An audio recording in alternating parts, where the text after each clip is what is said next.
حضرت یوسف علیہ السلام کو جب ان کے بھائیوں نے کنویں میں ڈال دیا تو ایک شخص جس کا نام مالک بن زعر تھا،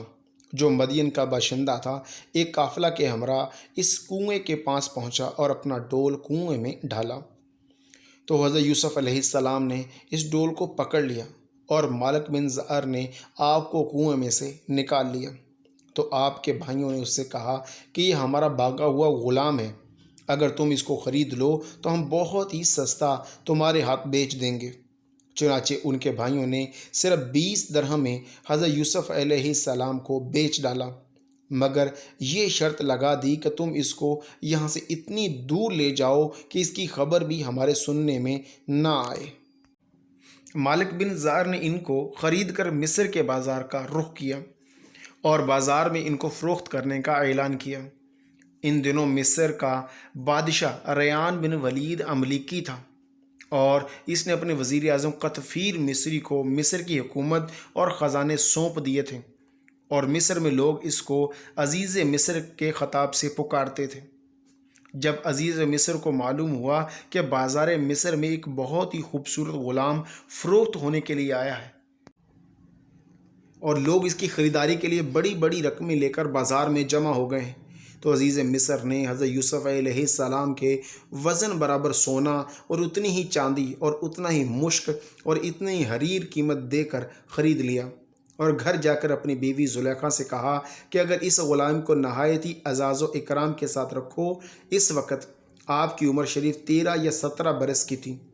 زلیخا حضرت یوسف علیہ السلام کے حسن و جمال پر فرفتہ ہو گئی اور ایک دن خوب بناؤ سنگار کر کے تمام دروازوں کو بند کر دیا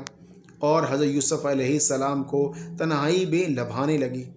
آپ نے معاذ اللہ کہہ کر فرمایا کہ میں اپنے مالک عزیز مصر کے احسان کو فراموش کر کے ہرگز اس کے ساتھ کوئی خیانت نہیں کر سکتا۔ پھر خود جب زلیخا آپ کی طرف لپکی تو آپ بھاگ نکلے،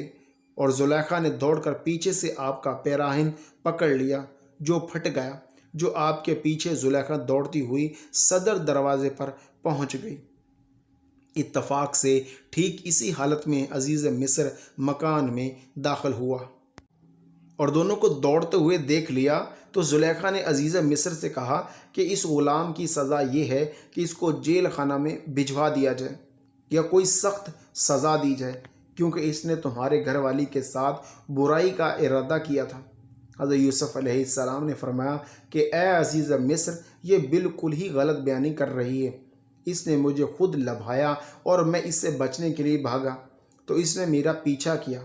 عزیز مصر دونوں کا بیان سن کر حیران رہ گیا اور بولا کہ اے یوسف علیہ السلام، میں کس طرح باور کر لوں کہ تم سچے ہو؟ تو آپ نے فرمایا کہ گھر میں 4 مہینے کا ایک بچہ پالنے میں لیٹا ہوا ہے جو زلیخا کے ماموں کا لڑکا ہے، اس سے دریافت کر لیجئے کہ واقعہ کیا ہے۔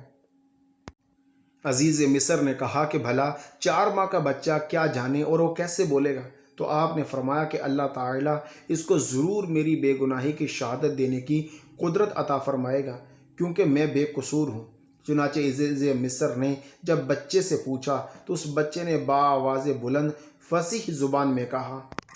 اور گواہی دی، اگر ان کا کرتا آگے سے چرا ہے تو عورت سچی ہے اور انہوں نے غلط کہا، اور اگر ان کا کرتا پیچھے سے چاک ہوا تو عورت جھوٹی ہے اور یہ سچے۔